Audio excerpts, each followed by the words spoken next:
Hello from the sunny Scottish borders and the home of Ewan Whillans, a trainer who's on the rise and has landed the Morebattle Hurdle in the last 2 renewals with Cracking Rhapsody. Watch along as we get updates on all of his horses, some that will be running over jumps and some that will go on the all-weather all year round. If you are enjoying Tote's stable tours, be sure to like and subscribe to Tote's YouTube channel below.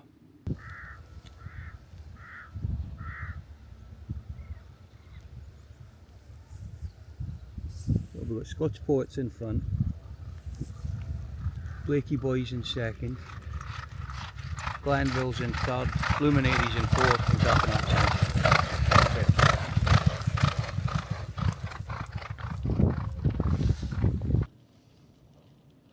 Alright, Harry. Get him straight on the walk. I think Jack's got to come in and scope him. Right. Alright, Tommy? Aye, nice and relaxed. Alright, Al? Aye, good. Alright, Sam?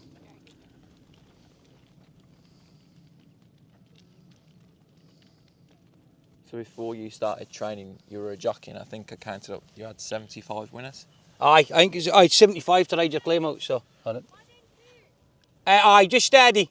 Aye, 75 to ride your claim out. I'd been in Hawick, I've got brother-in-laws and sister-in-laws in Australia, so I'd been out there sort of riding work for the summer, and I had 1 minute to ride my claim out, and it won, got back for Australia. I think it won the next day. I think it was Brian Hughes I beat, and I said to Brian, I said, that's me. I said, that's me done. She's done it, and he says, no, and that was I just had her daughter, Aoife, and I was busy. I was sort of taking over sort of the training side of things a little bit more, and like I say, my weight wasn't great, believe it or not, so I'd be sweating and that, and then like I say, she was just sort of young, and I just thought it was the right time sort of thing. So no, I enjoyed it while I done it, like so. Yeah, and you started on the flat and then you went over the jumps. Is that where your sort of dual purpose training comes from now then? Maybe a bit. I had I'd run quite a few amateur flat races. I was quite lucky. I went to Goodwood and Epsom for the Gentry series and rode for them and rode some winners, handful of winners on the flat, and then obviously was an amateur, so done a little bit of point to point and a couple of hunter chases and that, and then got my B licence as an amateur and then for there. So I was always interested in the flat. My dad always had, like, I'd be home for the summer for either Ferdy Murphy's or Nicky Richards. He'd maybe get a month or two off when they were quiet, so I'd come home and have a little bit to do with the flat ones in the summer sort of thing, and go racing with them. So I'd always sort of kept an eye on it, like, yeah. And you were telling us, we're in the Scottish borders here, and this place has got a bit of history, the railway line and such, but how did you come to sort of be in this area? I was born in the house at the bottom. I've literally moved from house to house on the same postcode, or my mum and dad have anyway. So my dad bought the place. I don't know when it would be. I think it was just before I was born. I was born in 85. And it was just a little, like where our house is now was where the yard used to be. I think there was 6 boxes. You started there and just sort of expanded for there and sort of built bits here and there. And then ended up, I'd say it must be about 15, maybe just over 15 years ago. We moved, he built 2 American barns and stables outside and moved the yard up there, and then eventually built a house up there. And and just bought, like I said, I don't know when it would be, but didn't buy the land to begin with. He bought the house and the fields round about, and then acquired a wee bit more sort of thing. So it's been a gradual job. And of course your dad used to train and you took over from him. How was that sort of transition? And you're a young trainer, I suppose. Well, I feel it some days, but yeah, kind of natural thing. It wasn't something when I was riding, maybe to the later years, I didn't give it much thought. The earlier years, and quite enjoyed it. Like I say, when I moved home for being at Nicky Richards and Ferdy Murphy's. I was there. I was away maybe 6 or 7 years, and then sort of rode out locally. Rode out for Lucinda a little bit and Lisa Harrison, but I'd have more to do with the sort of training side. I'd be here maybe 3 or 4 days of the week, and then as further time went on, I didn't ride out anywhere. I was sort of just riding my dad's and Lisa's horses and here every day. So I sort of picked it up for there, and then done the module. I done the modules when I finished riding, but I probably didn't get the licence for another few years. So I think it's been about 3 years now, something like that. So he's still heavily involved, my dad. He's still mucks out 6. He's still riding out. It was actually my daughter's rode out first race horse. She rode out Tartan Cookie yesterday. So it's the first time she's progressed for a pony onto that. So he took her out and on the gallops yesterday. So he's 70, but he's no slowing up any. So it's good. Brilliant. And what was it like working with Nicky Richards? Nicky was brilliant. Brilliant. I could give a bollocking or two, Nicky. Like, I actually had my lunch with him the other day at Kelso. Me and my wife were down and had a bit of crack on. But no, to learn from Nicky was, like you say, I was young and just wanted to be a jockey sort of thing. But subconsciously, I think you pick things up, like the way he trained and what he would do with horses, and he was always brilliant for sort of getting bumper horses and bringing them on. And like I say, we always try and have sort of 1 or 2 for sale bumper horses to try and win and sell on, to keep the job rolling, sort of thing. And Nicky was brilliant with that. And he'd be one that Nicky he'd never rush a horse. You might see a horse that only run sort of 5 times in a year, and if they weren't right and the race wasn't right, he wouldn't be scared to no run them. So I learnt a lot there, like. And this yard's busy all year round. We've obviously mixing both codes. How does that work, and how many numbers would you have for each? It's good. Like you say, you're busy. Sometimes you think a bit, if you only had jump horses, you get a bit of time off in the winter. Same again if you only had flat, or vice versa, whatever. When there's always, and there's all weather racing now. So, but try and keep it busy all year. We will drop down sort of the end of the jump season. I would say we always knock about between sort of 20 and maybe 35 riding out, sort of thing. Never been higher or sort of lower than that. But we've probably had less. We've had more winners this year, and probably more horses capable of winning on the flat, and they've all sort of done their job. So I'd say that there'd be no more than sort of 15 flat horses. We will keep a few going for the all weather. The money's good in the winter, and we've done quite well with the bonuses and that. We've had a couple win the month and that. So yeah, we'll keep a few going for the all weather. But I'd say 15, and there maybe be at the minute got quite a lot of young horses, quite a lot of unraced horses, but there'll be 20 odd jumpers, maybe just north of 20 jumpers. So like I say, but there's always, like, we've got a couple of youngsters in the field there. They'll be in shortly, but then flat horses will get roughed off. A couple that are injured, so you never get really quiet, like, So. Do you usually ride out? Have we got you away? No, you done me a favour. I'll ride. I've been busy last week. We've had people off in the rest of it, so I do 2-3 lots, maybe something like that. There's one that's getting lunged at the minute, so I usually don't ride out first lot. I'll usually feed, and then I'll go in the house, have my coffee, and I'll do all my entries, decks, or flick through races and that for maybe half an hour. Come out when they're just sort of pulling out just after when they're pulling out first lot. Do a few jobs, harder the round gallop and mess on with that, and then sort of ride out maybe 2 or 3, and then racing if there's racing on. It's one of them. You're always, and there's often, there'll be owners in and that, so there's always something to do, like.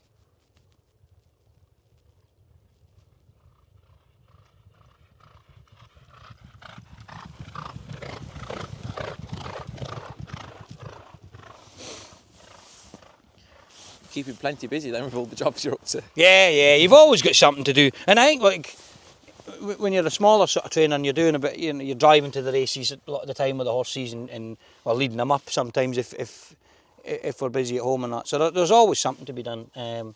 Yourself, speaking to owners, it's probably a little bit. It's a little bit easier now, I find. Well, not that I've got much experience, but speaking to trainers and that, you'd phone your owners maybe once, twice a week, and then you'd only phone them if there was something wrong, sort of.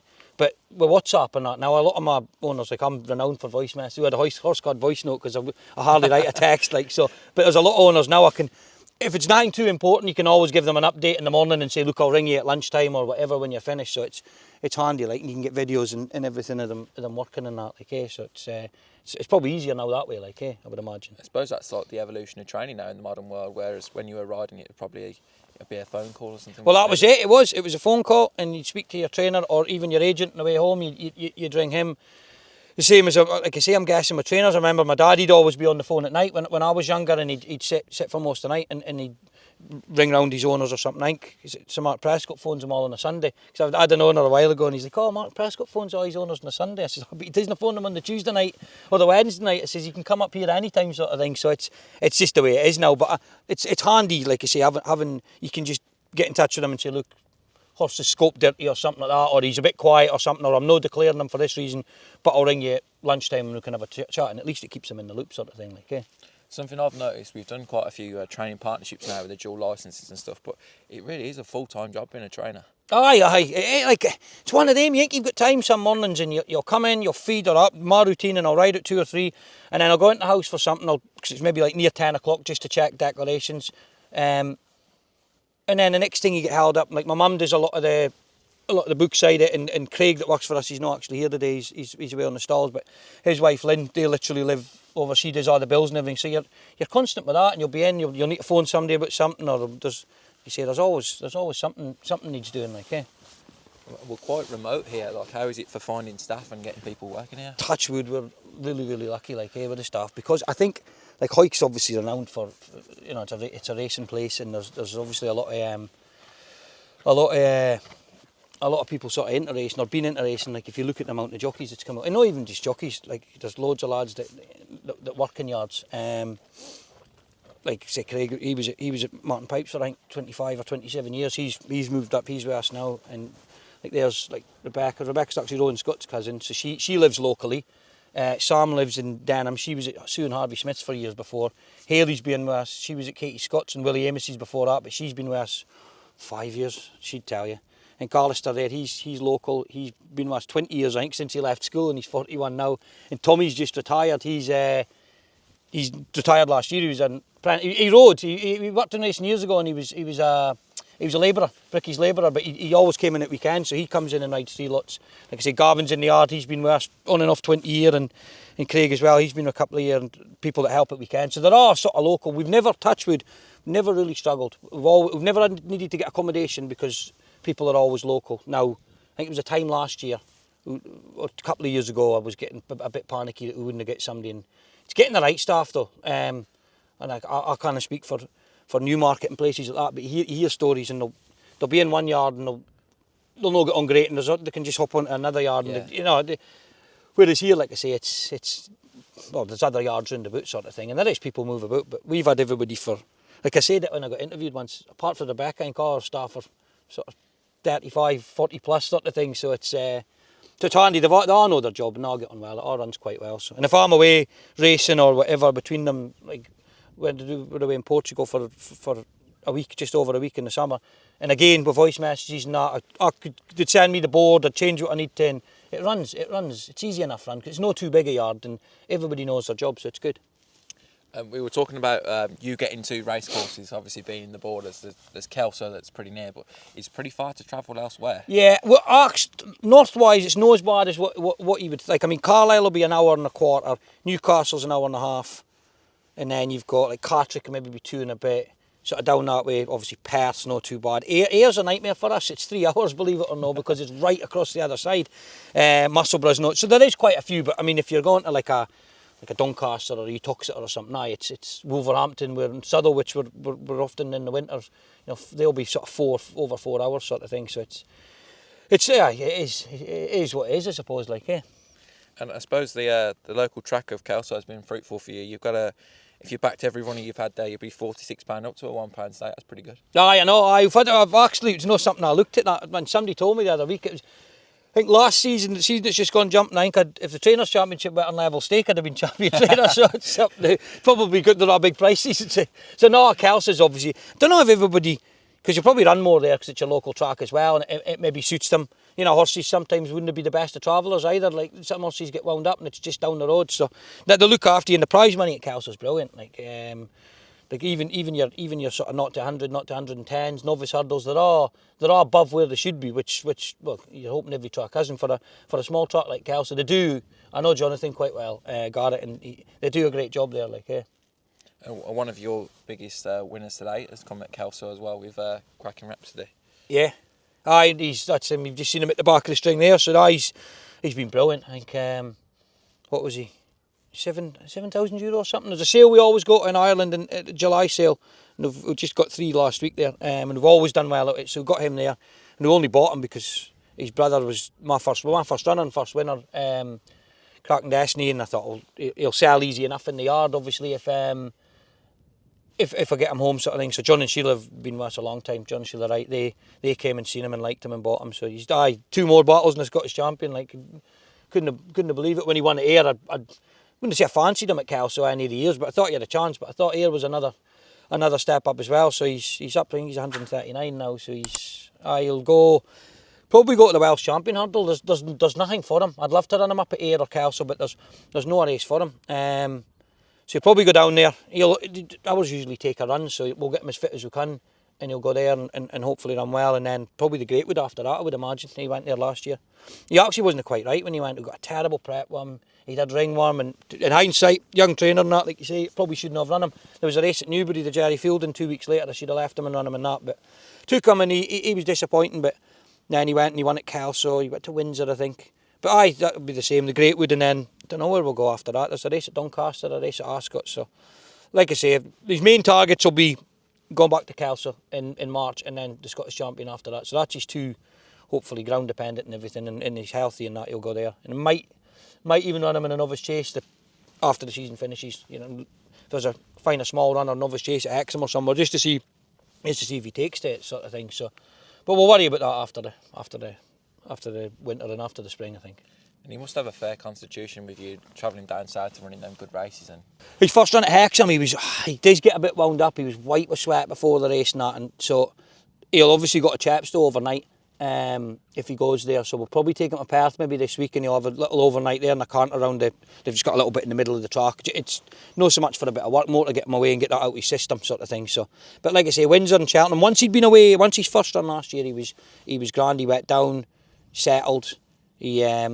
And he ate his feed and everything. So yeah, he's getting a bit old. He's 6 now. He'd forget he's only 6, I suppose. So he's done that much already. So that's a plan with him. So he's just he's not overly flashy at home. He actually works better if you put him in behind a couple of horses.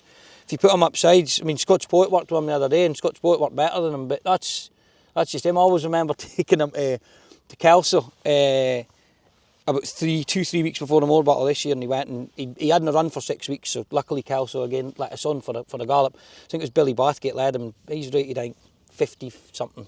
He hadn't won in a while, and he led him, and he got by him just. And remember John saying to me, he says, "I'm a bit disappointing." I says, "I wouldn't worry about it." And then John tells the story better than me. He says straight after that, I was up to him after he won the Morebattle. I says, "I told you that bit of work was all right." So I think he bet Billy Bathgate when he ran. So he doesn't do anything flashy, is what I'm saying. He's quite, he's quite unassuming sort of thing. So, but they're probably not that I've had many good horses, but the easiest type to train, And you said about buying him for €7,000. How does your sourcing work? Do you go after like point-to-point winners, or are you looking for? To be honest, they were that store sale in Ireland. We always try and buy 1 or 2 to sell. I'll always go and try and come back with maybe 2 or 3. Like we got Mally Cash, Donald McCain bought him. He placed in a few bumpers, and then Bespoke Taylor, he sold well in January. He won a bumper at Newcastle. So it's trying to buy something that's got a fashionable enough sire. Them horses at that sale, like we've not got the 40s, 50s, 60s to spend at the Derby sale or the Land Rover. So that sale, like, you might find it's more of what they call a trainer's horse. It might just be a little bit on the small side, or it might be a first season sire or something like that you take a little bit of a chance on, and it's worked out before. But it's like I say, it's a sale we've always done well. We actually bought Bespoke Taylor's half brother. He's cantering away. Basically, he looked a nice model, and the sire, Sunball, he seems to be doing quite well, and obviously the half brother, he was a hardy horse. So Oliver Singlery bought him, so he'll be out shortly. So I like I say, you always look at it football terms sort of things as well. Like you've not got the money that Man City's got to spend, or Arsenal or Chelsea. You're trying to buy either something to bring on, or something. If you're buying a horse that's in training, maybe something that's come out of like a new market, or a big training establishment, big yard that just wants, sweetened up and change the scenery and that. Like we've got obviously the gallop there, and there's loads of sort of fields, and you can hark about and try and freshen the horse up, and the locks up there, they can go in there as well. It's just sometimes you get a horse at a big yard like that, and you can just sweeten them up. It's a smaller yard, it's more one-on-one, so that's what we try and look for. Sometimes it works and sometimes it doesn't a bit. Aye. And it's beautiful on a day like this. What's it like in the middle of the winter here? Freezing. No, it can get cold and wet. Like, we've got a little round gallop, and if it's horrific weather, like if they've had, say for example, they'd had a couple of canters today and the weather was bad, we just get them out and sort of do a mile each way on that and back ends, get them hosed off, get them rugged up and everything. But we've not had too bad. The past couple of years hasn't been too bad, but I've seen it when the snow comes and that on the gallop. It can be challenging, obviously, but it is what it is. Like everybody's sort of north of, well, everybody everywhere now, I suppose, in Britain, but probably a bit luckier down south, like. But it is what it is. It's where we are. And jockeys I wanted to touch on. There's some that have got brilliant records for you over the jumps, like Craig Nicol, Callum Bewley, and Danny McMenamin, and a few others as well. How does the jockeys work, and do you get them in to ride work? Craig. Well, Craig's local. Craig's for Hawick, so he literally lives 3 mile away. So Craig will come in and ride out sort of when I ask him. Often comes in on a Saturday morning. We're busy on a Saturday. I was just running through things with him the other day. He was saying where he was riding now. I actually asked him in this morning, but I think he's at Josh and Ollie Greenhills. So, like, me and Craig have been pally for years, even before. Like, his dad was head lad for my dad years and years ago, and Ryan, his brother, he worked for us. So, He's been coming in a long time, so it's Craig will ride them if he's available, but he's not always available. He's got other yards, he's got commitments to. So Callum's been injured. He's no rode for us for a little while, but he's on about coming back in on a weekend. And Danny's he's rode a few racecourse gallops for him, but he's obviously at Nicky's. But there's a pool of jockeys. You just try and get the best available, don't you? If Craig can ride them, then brilliant. And if he can't, you'll usually get, like you say, Callum or Danny or Sean Quinlan or Brian. There's usually somebody to step in, sort of thing. Same sort of story with the flat as well. Likes of Jason Hart, Rowan Scott, PJ McDonald. Well, again, Rowan's Hoik, so they're. Jason would tell he's got a good strike rate for us. So me, PJ, Jason, and Owen are actually it was my wedding anniversary. Was it my first wedding a couple of years ago? No, I went away for the weekend. So like I say, I lived with PJ when I was at Ferdy Murphy's. Him and his now wife Abby for a couple of years. And Jason, like I say, again, he sort of plied his trade when usually the young lads will come to us maybe 13, 14-year-old when they're still at school and start riding out. So Jason was down at my Uncle Donald's, the other side of Hoik. He sort of was there, and Rowan came here. Rowan was with us. My mum couldn't believe when the first time Rowan came, he went to the door. I think we wound him up and told him to get a whip round Martingale, be like getting a bucket of steam or tartan paint or something. So he went and knocked the door, and my mum thought he was an owner. So we used to put him in the dog's cage. He was that small, like Rowan. So he's again, local, like I say, one of my best pals as well. So it's, between the three of them, you usually get one of them. And if no, like Dave Nolan will ride for us a bit more, and you usually get somebody, sort of thing. Because I find it harder on the flat to get a jockey constant, sort of thing. Maybe just more racing, and Jason's obviously got they've all got commitments elsewhere. So but you try and get the best. And Jason and that's brilliant, because whoever's riding the horses, they'll phone up and say, this wants this or this wants that or whatever. So it works itself out, Brilliant. And you said about the talent that comes out of the local town. What is it about around here? Well, you'll literally see the pony racing tracks up there, or the flapping track they call it. So a lot of them start up there when they're younger, pony racing and flapping, and same as they do in Ireland at Dingle and all the rest of it. But common riding, so they've got like a festival, a riding festival here. It runs for like beginning of May till the middle of June, and you'd be on. I think I done my first one when I was 7. It's a 24-mile ride. Like Jason would be the same. And Rowan, everybody sort of done it, and they still come back. They still do. There's a Hamilton on a Thursday, and they have literally over the hill there. They sort of go around the race course and everything. So they have a riding the Thursday morning. So I think Ben Robinson and a few of the other boys were up this year. It's a right. So the boys still come back and do it. So it's rugby or racing usually in Hoik. So it's one of the two. So I've always had a lot of lads and lassies come to us and not just like I've said, not just even in as jockeys, there's, like I say, with Craig working for Pipe, and Chris Lynn, Bruce's brother, he was sort of head lad at McCain's for a bit, and Carly Scott used to work for us. She works in Goffs now at the sales side of things. So there's loads of people going to do stuff. A good conveyor belt of talent there. Yeah.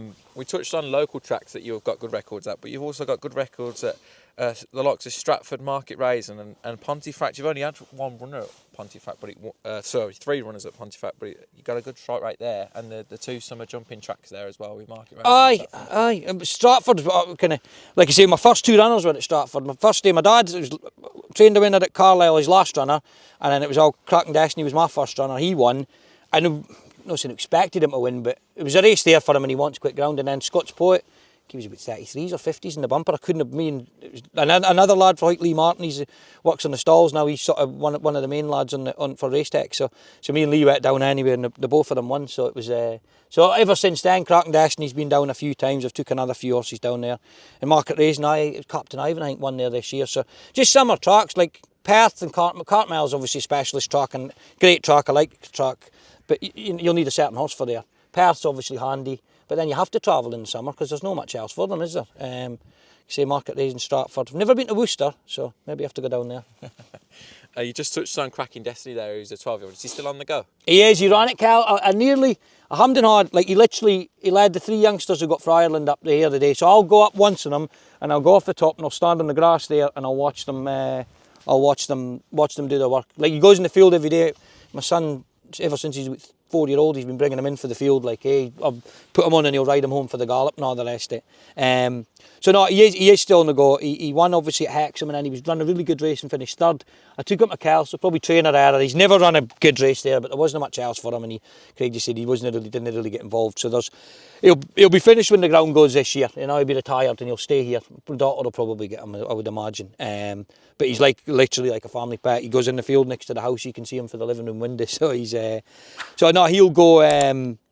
He might go to Carlisle. There's a race at Carlisle. If the ground stays decent, I'll probably run him once more, and that'll be him. But he owns nobody nothing. Like I say, he's the reason that we got Cracking Rhapsody and Tony. He was actually managing director of Goffs, Tony, and he bought him to ride in a point-to-point. And I says he's too good to run in a point-to-point. This, and he says, there's a charity race at Aintree it was. So he went down. I didn't go, and my mate went and phoned him. I said, how did he go? He says, he won half the track. Tony was 60-year-old and rode him, and half the track he won. So he went to Musselburgh about 2 weeks later, and there was nothing about this charity race, and he was a moral certainty at Musselburgh this day. And he won then. He went and finished second in a big race on New Year's Day. So he's been brilliant for the yard, like, so. Well, like, for my daughter, she'll probably end up do the common ridings in years to come, I would imagine, the festival sort of thing. That's the 2 Blue Skies there. So that was, you ever heard of the Mother Lady Blue Sky? She won about 10 races. She was a good mare. So that's her last foal, and she's had her daughter's first foal there. So they're broken and ridden away, but they'll come in. They're 3 they'll come in next week, and that'll be them. Brian used to, when he was riding for Yurts, he used to stay at the house when we lived in Hawick. He used to come and stay at mine. I used to take him down, not that he was drunk, like, but he'd come down to the pub and have a couple of juices with the boys and that. So, no, he's like, a lot of folk, Brian will rub a lot of folk up the wrong way, and he'd tell you that himself, Brian, but he's, I've never ever had a bad word with him, get on great with him, like, and he's done a lot, like I say, he'd always try and get your horse off somebody or do you a favour, like. So these are 3 flattians, so they'll just have an easy, it's Monday, and they'll either go up the gallop, and usually when they have an easy day on the sand, they'll just have a canter around. It's great for getting them when they've had the summer off or winter off, to get trotting and cantering in there and they get their base work done. And then, like I say, if the weather's bad or you need a quick lot ridden, it's handy just to literally next to the yard, they'll nip down. Like our road, we've got Ebony Moss scoped because he was disappointing on Friday. I got him scoped on Saturday, so I had to ride him first. So I literally, vet came in, took bloods off him, I jumped on him, I was down 15 minutes, tops back in and scoped him. So Perfect. So it's handy to have. There wasn't really anywhere to put it. I'd liked it bigger, but the good thing about it is it's a dead circle. So once they're turning and they're relaxed, they're just turning and cantering away, sort of thing. I can watch them for the living room window as well, so it's handy. Yeah, that's right. That's ours. I was doing there. So we've still got the marquee up with the owners day. There's a marquee in the middle, but with the owners day the other weekend, and it was my 40th last weekend, so the bar's still set up. We just had to check it was still working yesterday. Craig come down and his son, and we loaded up the 2-stall with the tables and chairs there for the village hall. So just see that keg still all right. How many people would you have down for an owner's day? Hey, there was about 70 or something like that. Like, so there was quite a lot. Lynn organised it most days, so it was about 70. They come up, we didn't parade them around. It's just like for owners sort of thing, like, so I set up the bar. Luckily the local pub gave a couple of kegs. Got a mate of mine's got a bar, so the bar set up and got a hog roast and that, and everybody goes up round the yard, wanders round the yard, sees the horses and that, and then down there's a party down there. There was a couple of owners that had camper vans parked there, so I think they were last to leave about 1 o'clock in the morning. Brilliant. So it was a big night in the end, but it was good. It was good to see everybody and get everybody together and that. Where do most of your owners come from? Are they Scottish or the North? Oh, over, to be honest with you. I've got some, like I say, John and Sheila there. No, they were just over the border in Gretna. They've moved just recently. And then we've got John Elliott's Langham, so that's Scotland. Quite a few in Scotland. And then we've got folk for Yorkshire. A few, sort of dotted all over. Most of them are sort of local or semi-local. Right. And like some of them have come on and they've went into a horse with another, you know, like they'll meet owners through, obviously, open days and gun racing and getting chatting. Chris, it's Carden Sparks down his owner. He's for Port Glasgow. They have a pub in Celtic pub, believe it or not, in Port Glasgow, like, so he's an electrical business, but he owns quite a few, and he's in with a few different horses, with a few different people. Me and him always try and buy one every year, like I said before, to try and sell on. We've done it with Marley Cash and then Bespoke Tailor, and we've got one this year.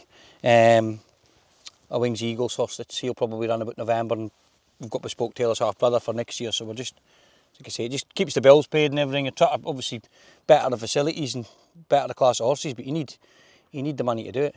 Plus, I've a mortgage to pay now for that house. So. What's the appetite like for the owners? Do they want flat horses or want jump horses? A bit everything. I've got an order hopefully for Newmarket for a juvenile, for a 3-year-old. They can be expensive though now if you get 75, 70 rated sort of 3-year-old to go jumping. So hopefully get something at that sale. But to be honest, my cousin Callum said, I think to me a few years ago, and he's right. He said we sort of do well with horses that we've bought and brought on ourselves. Like I was saying before, we get some for other yards, sweeten them up and all the rest of it. But like I say, there's what have we got there at the back? Sure and Steadfast. We bought him for the breeze up, like, and he's won 2 this year. He bumped in. He finished third in a good race at Ayr. I think the winner was Willie Haggis. He was a bit favourite for the Cambridgeshire. It won at Ascot and then it went to Ireland. Anyway, he won and then he finished third. And he was. Was it that Crown of Oaks? That's it. Aye. Bumped into that. He finished third. He wouldn't. He still done well. So he won and then he finished third in that. And then I ran him too soon. He boiled over before at Ayr again. And then gave him a sort of month and took him to Carlisle. And he won nicely at Carlisle the other day. And he'll go to, there's a final like a grassroots final at Nottingham. It's 30 grand race. So you go down there. He might go jumping. He's a horse I think for next year. There's some nice races at Hamilton and like a mile and a quarter is as short as he'd want to go. He'd stay a mile and a half. His mum stayed a mile 6. So you see he's so again like he was bought as a breezer. Like you say Cracking Rhapsody and the sort of other ones there are sort of bought and broken and I don't know if they just when you get them as younger horses and you can do your own thing with them sort of thing like so. How do you decide what flat horses go jumping? Do you school them and say, oh, that's pretty good? Aye.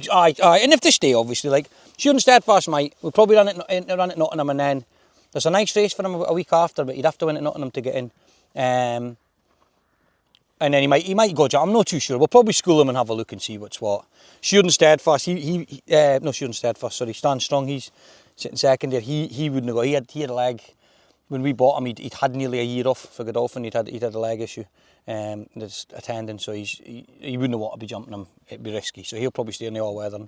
That's Royal Blaze in front. He might have a pop over a hurdle. He won at a mile and a quarter, and he was placed at a mile 3 the last day at Hamilton. So he might go jumping. So if they jump, they stay. Sometimes it works out, and sometimes it doesn't. With the flat ones, I always find. Yeah. What's the biggest difference for you from being a jockey to a trainer now? I don't know. Like I say, it's been not long. It's 10 years since I rode. Just over, like in a race. It's different. I'm more nervous watching. See, when I was riding, you'd obviously be, I just got a good chance in a half decent race or whatever. But once you're on, like everybody tell you the same, once you're on the horse, you kind of forget about it. And even if it makes a mistake through the race and that, you're no worried too much until after it.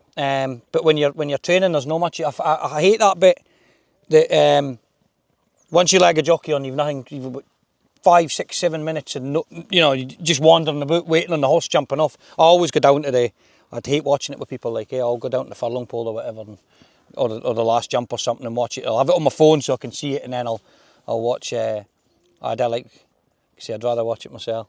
But it's that sort of 5 minutes. I'm definitely more nervous watching runners, because you know yourself when you're riding, you've got another ride in the next race, and even as a trainer, you might have a runner in the next race, but you're taking that horse home, you're looking at it. Straight after the run disappointing, you're on thinking, right, why is this run bad? Was it the ground? Was it this? Was it that? Or what can we do different? Does it need this? Does it need that? And you're taking it home, you're looking the next day and you're phoning the owner saying, right, we're going to try this, we're going to try that. Like I say, we had Ebony Moore on the other day and he was disappointing. Got him scoped and blood's taken from him and everything, and there was no rhyme or reason. It was just the same as humans, disappointing runs sometimes, like, so. There's definitely more, you put more into training in my opinion, like, Do you go racing much yourself?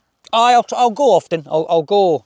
I mean, you can't go all the time, like I say. Sometimes if there's something on or if we're busy, it depends who's going. If there's owners going, I'll try and get there. I mean, if it's 1 hours or whatever.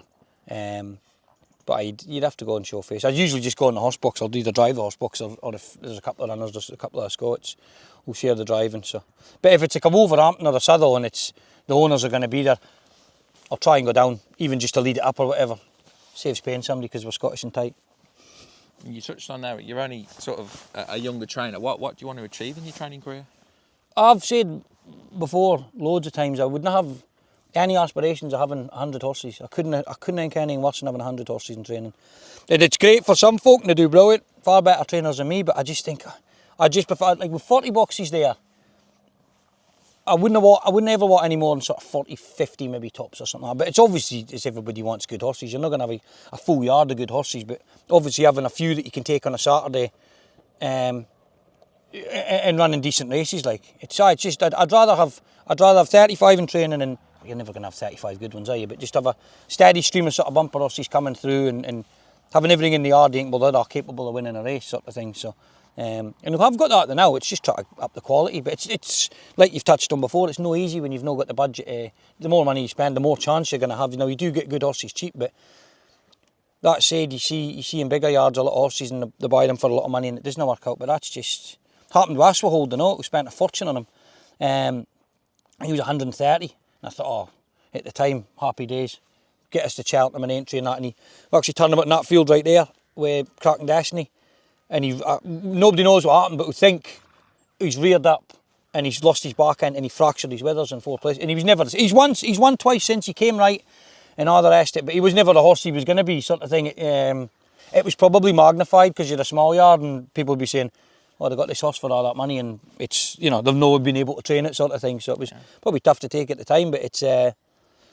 But then you look at the big yard, speaking to lads, and they're like, oh, they bought that for 200 and it's no done. You know, it is. It's probably just magnified more because you're a smaller yard, like. Just on a Holden Note, he was a cracking horse. He had a bit of Cheltenham Festival form, didn't he? Well, that was it. But he placed twice at the Cheltenham Festival, and I think he pulled up at Aintree, but it just looked like the run came too soon. And we got him, and that was the plan. Was maybe like the Kim Muir or something. He was actually still a novice over fancy, so I thought, oh, brilliant, like, hey. And then, like I say, his injury happened, and. Oh, it was one thing after the next one, and he was disappointed. We ran him over hurdles, he was disappointed. And he actually, his first time he won, he wasn't breathing. I think it was like where he fractured his withers, he was like short, sharp breathing. He'd come in for a gallop or that, and he's not. And I was like, vets, like he's not taking a deep breath because he's obviously maybe it's all healed, but he's worrying about it. So to come away, I said, "We'll take him a swimming pool." I said, "You'll have to breathe in the swimming pool." So we took him swimming for about 2 weeks, a bit in Carlisle, and left him there, and then brought him back for a couple of weeks, and he actually went and won. So it worked. So he's back in. He'll probably get a couple of runs in the autumn, and if he doesn't, you know, he was disappointing a couple of runs last year. He is getting older. He might give him away for a pointer or something like that for somebody, but he is in great form at the minute, and first time's maybe the time to catch him, or second time, there's a couple of races, one at Kelso and Carlisle, so it's a shame for the horse, shame for the owner. Brian Jordan bought and put all that money into him, and it was just one of them things that happened. He just got injured, and if it didn't happen, then we thought we were doing right by him, putting him on the walker in the morning and putting him out in the field and keeping an eye on him. Normally they're out in the field way up there, and we check them twice a day, feed them once a day, and thought, oh, better just keep an eye on this fella with his price tag. And probably the worst thing I've done, but yeah. You live and learn, I suppose. It's because he was rated about mid 140s, 150. Something up there like that. Like he dropped. I think he was at 138 when we bought him. So you're guaranteed a run at the Cheltenham Festival unless you knock it up between sort of November and March, which you did. But like I say, it was how he would have done without his injury. I wouldn't know. He maybe wouldn't have been interested or whatever. But I'd like to have thought. He looked, everything was right, and when you see his injury, like I say, his withers, it took a long time to come right. He missed the whole season nearly, but I think he did miss the whole season. So it was one of them things. But he would have been great for the yard, but it is what it is. These are our three. Nick Orpwood broke them. We just got them back 2 weeks ago, so bought them all in Ireland at that sale we always go to. So he's bespoke Taylor's half pillar. He obviously done well. He won his bumper. Who sold him for 90,000. So he'd be sort of similar. He'll not run until spring next year, but at the earliest. And the other two, I think they're both for sale anyway, so we'll have to try and find owners for them. So, but no, they've done really well. They're 3-year-old cantering away, and a couple of unraced bumper horses. One by Maxius, Hidden Mountain. He's in the end box there, you'll not see. And Beagles, he's his half brother, Heart Above, Diane Sayre, won with him last week. So they'll probably hit the track maybe November time, something like that. There's a couple of races for them. So, what track do you like to introduce newcomers to? Again, Kelso, we've had a bit of luck in bumpers at Kelso, and sometimes get down to Gallop there, and if they've had a bit of experience there, it's brilliant. So Ayre's a good track as well. Big Newcastle on the grass for a bumper. Well, if you've got a flatbred bumper horse, the all weather's fine, obviously, but you're sort of bigger bumper horses. But I think there's a maiden bumper at Newcastle for Hidden Mountain, and Beagles might go at the beginning of November to Kelso. I think there's a bumper there, so that's the plan now. If they get there in time and everything, and they'll need a racecourse gallop or two before it, just to put the finishing touches on them. But we'll see. So this guy's a winner of 8 races between 5 furlongs and 7 furlongs, and he's won twice this calendar year at Wolverhampton and he's entered at Hamilton on Sunday. He's no going to Hamilton. He's got a Newcastle on Friday. I think he's won there. I spoke to Jason. Jason's rode him a few times recently, and he thought maybe go back to He's won at Newcastle. We sort of stepped him up, like I say. He's won at 7. He's won at 6. But I think his last couple of runs at Carlisle, had been at 5. And at 6, and you need things to go right. And you need him to settle because he can be too keen. But at 5, just like I say, you can sort of get out and get on with it and just sit him. But usually you'll get a gallop at 5 furlongs. But no, he's in the racing club. We set up a racing club this year. So I think it's £195 for the year. And there's this fella, Show Me the Way Home's in it. Nelly Blue Sky's in it. And we're trying to get another one sort of to run locally at Kelso and that, another jumper. So always got to try and have four horses in it. So he's been good for the club. He's got them racing a little bit. He's no one for them yet. He was second 2 runs back, and then he was 5th his last run at Carlisle. He's got his feet under the best. He's pulled the front shoe off the last day, so he's got all his shoes back on. He'll go to Newcastle. So, but he's like I say, he's handy. You can run him every week. He'll run all year round. He'll maybe get like 2 breaks a year, 3 weeks off in the winter and 3-4 weeks off in the summer sort of thing. And he's quite happy in training, like and he enjoys his racing. So he's a handy horse to have. He can go in the all weather. He can go in the grass, 5, 6, 7 furlongs. So you could do a few more like him. He wins a couple of races every year usually, and that's what you want. So Sure and Steadfast won Ayr in July and won last time out at Carlisle. Looks a progressive type. Yeah, he was a breeze-up horse. No, I wouldn't buy him too many for the breeze-ups, but the reason I liked him, his mum stayed a mile 6. Didn't know a lot about the sire Carlix at the time, but his breeze was decent. It was one that we wouldn't have gotten him for a sprinter or getting him obviously for a distance or so. He done all right last year. He was placed a few times, and he's come out this year. He won at Ayr at a mile and a quarter. He'll stay further, and he dropped him back. He won, and then he done really well second time. After he won, he was third in a good race, ran a blinder, and then I probably ran him again a bit too soon back at Ayr. He got a bit wound up. He does get a bit hot at times. He got a bit wound up before it and ran his race sort of the wrong way round. Then gave him a little bit of time and took him to Carlisle the other week, and he won there quite nicely. So he's in. There's a final at Nottingham, a good race at Nottingham for him. I think it's 30 grand, like a grassroots final. So you'll go to Nottingham, and then there's a good race for him. If he won at Nottingham, there is another race after that for him. It might go hurdling, we're not too sure yet. But he's, like I say, I think he's 67 now, he's rated. So hopefully he goes to that Nottingham race with the right profile. He's 3-year-old, he's progressive, and it'll be soft ground there, he'll handle that. He'll stay a little bit further than the trip. So if he could go and run a good race there, it'd be round off a good year for him. And you said you might go hurdling. Have you scored him already? Or No, yet. I was tempted. I've got a little pen in front there. I usually school them over, like loose school them first just to see what they're like. So I'm kind of loath to do that before the race at next week at Nottingham, just in case he knocks a joint or anything like that. So straight after that race, we'll maybe give him a pop. And I think there's a hurdle race at Sedgefield the end of this next month. So he might go there. We'll see what happens. But he's a horse for me. There's a few races at Hamilton early next year. He's run well at Hamilton. He'll stay a mile and a half, no bother, and definitely he'll be a better horse next year. So my plan is, whether we go hurdling or no, we'll maybe take him to, there's 3 races early on at Hamilton next year, sort of decent prize money races, so I've kind of got half an eye on them already. So this fella's an 11-year-old now, and he's won 7 times, including at Market Raise and Haydock last year. Does he prefer better ground? Yeah, definitely. Proper summer horse, I think. His form's kind of dipped his last couple of runs, but probably no. Actually, we ran him at 2 mile at Market Raising.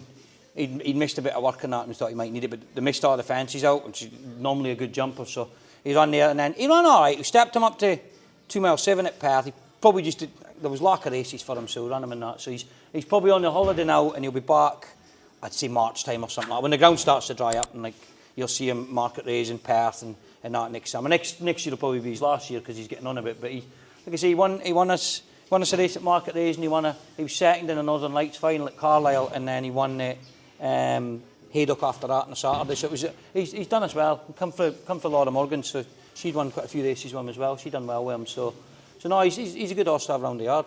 I think he's the same rating over hurdles as he is fences. Will he stick to fences though? He might do. His trainer actually entered him in a hurdle race by mistake the other week. I messaged the owner and I said, I've stuck him in it by hanging. It was exactly the same race over hurdle, same distance, same rate, and I was rushing doing something, and he was meant to be in the chase, and he entered him in the hurdle. So he might go, but he'll probably stick to fences, I would imagine. Right, this fella's a 4-time winner over hurdles since joining the yard, and he racked up a hat trick at Newcastle in the spring. He pulled upon his chasing debut, though. Yeah, it was actually one of them. It was his first run over fancies, and it absolutely hammered. He wants top of the ground, and it hammered the rain. But he was there, and I said, look, he'll go run his race, and he'll get some valuable experience sort of over fancies. He jumped well, and Craig just thought, it was literally just the last fancies that he's just getting tired a little bit. Probably the fact it was chasing debut and the ground being a bit soft. So yeah, I might give him an entry for market racing this weekend. There's a nice race for him at the end of October, back at Newcastle, a novice handicap chase. So again, he wants top of the ground. He's done brilliant.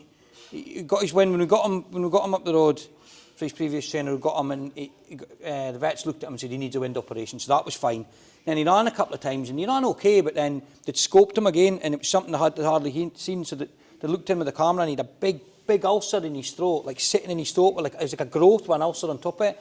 So he had to get literally like 3 weeks antibiotics and painkillers to sort of get rid of everything. And then touchwood after that, like I say, he turned the corner. He needed his run at Musselburgh, and then he went on and racked up a hard trick at Newcastle. So and then he took him to Bangor. It was probably a little bit soft at Bangor, and then he went and won at Kelso. So he's done really well. He's done really well, the horse. So he jumped well enough on chasing debut. So I think he might go to market racing the weekend, maybe not, and definitely looking at Newcastle the end of next month. And it's, like I say, it's a not 100 novice handicap chase at a track he's won 3 times it. So, and he'll stay because he's won over 3 mile 1, I think, at Kelso. So no, looking forward to getting him back out.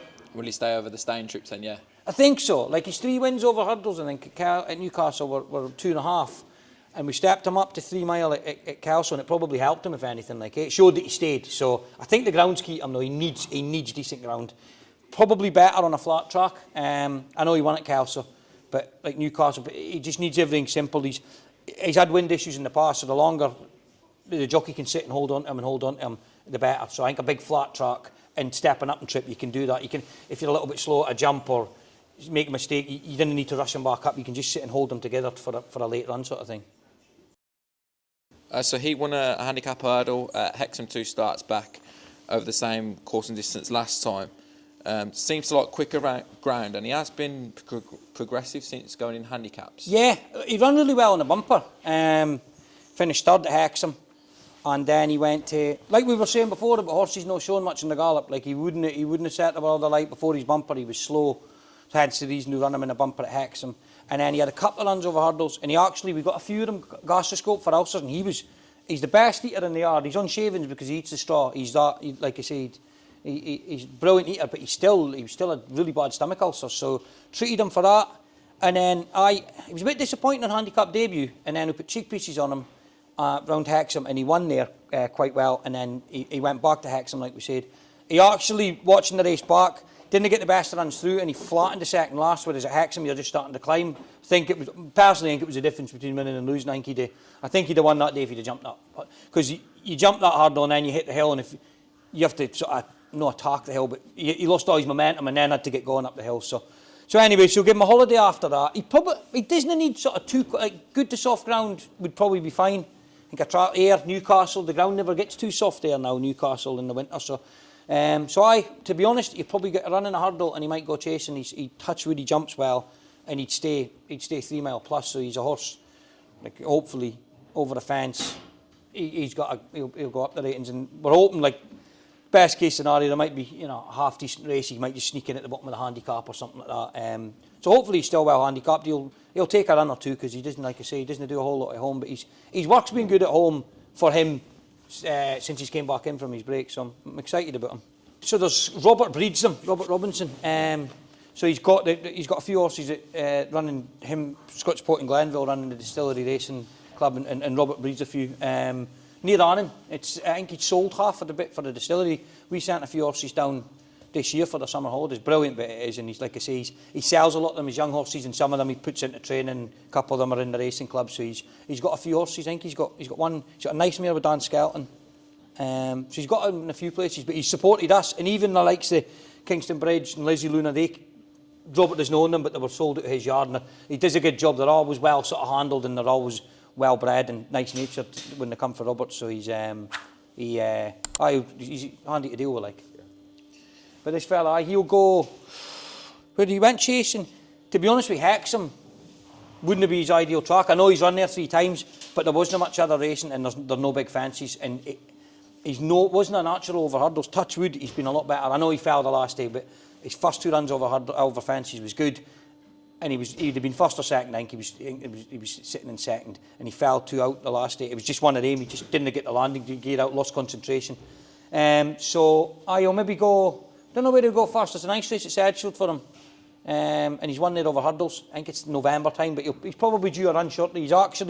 He looks as well as he's ever looked. He normally goes to the field for his summer holidays, and he's no horse that he doesn't do great when he gets his holidays. So we've kept him here, put him on the walker, and put him in the field with Cracking Rhapsody just for 3 or 4 hours in the afternoon.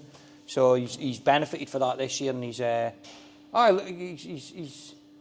got plenty of ability. Things just need to fall right for him. But I think chasing might just make a man of him, so hopefully he's well handicapped.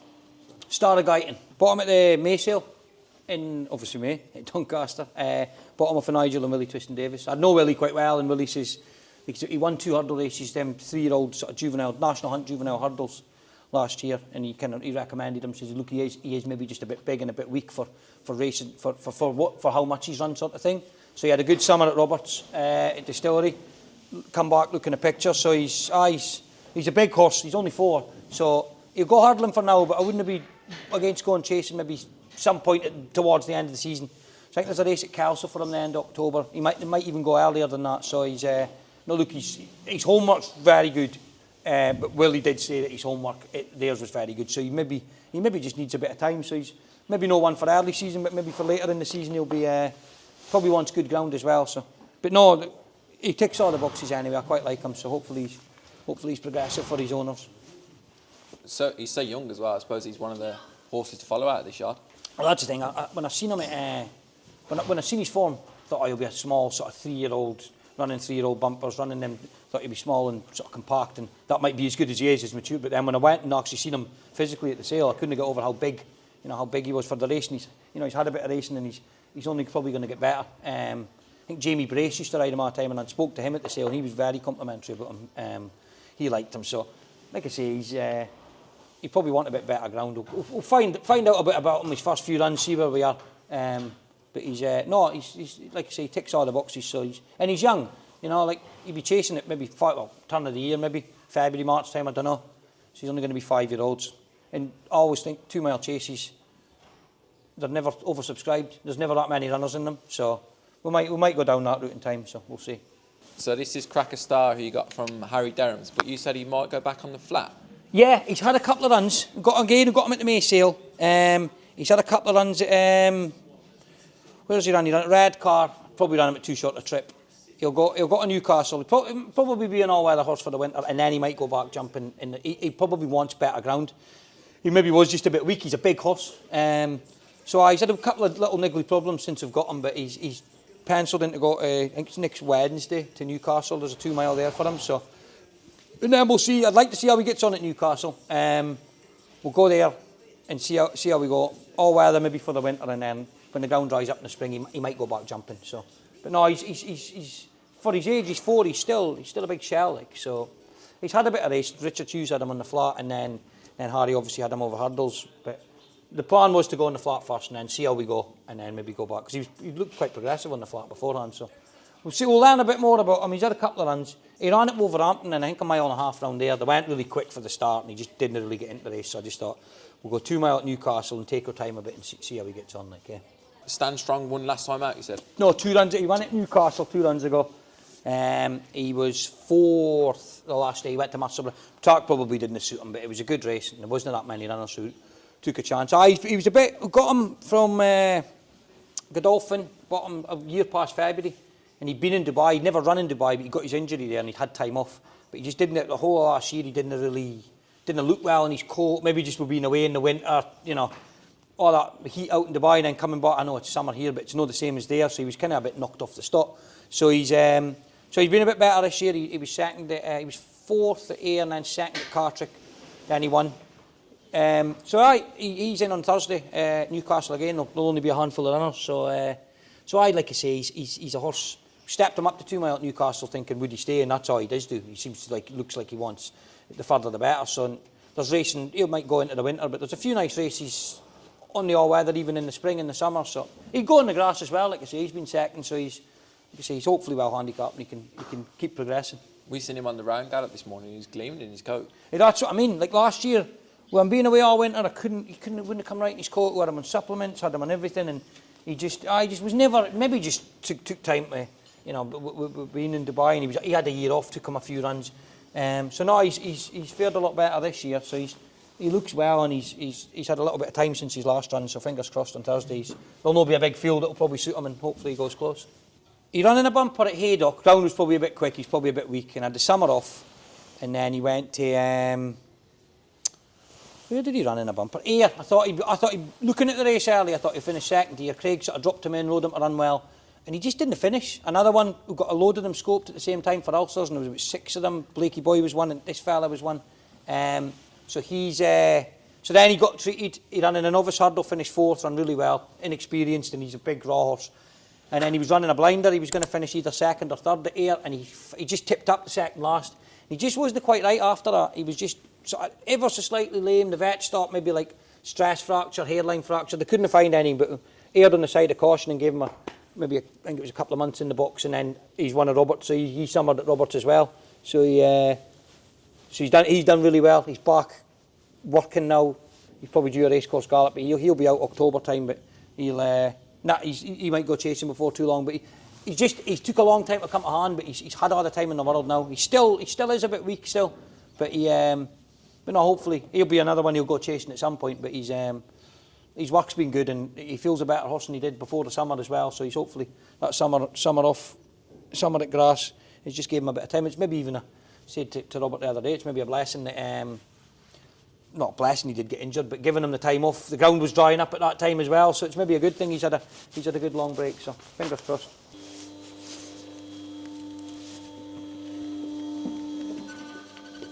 Come on, pal.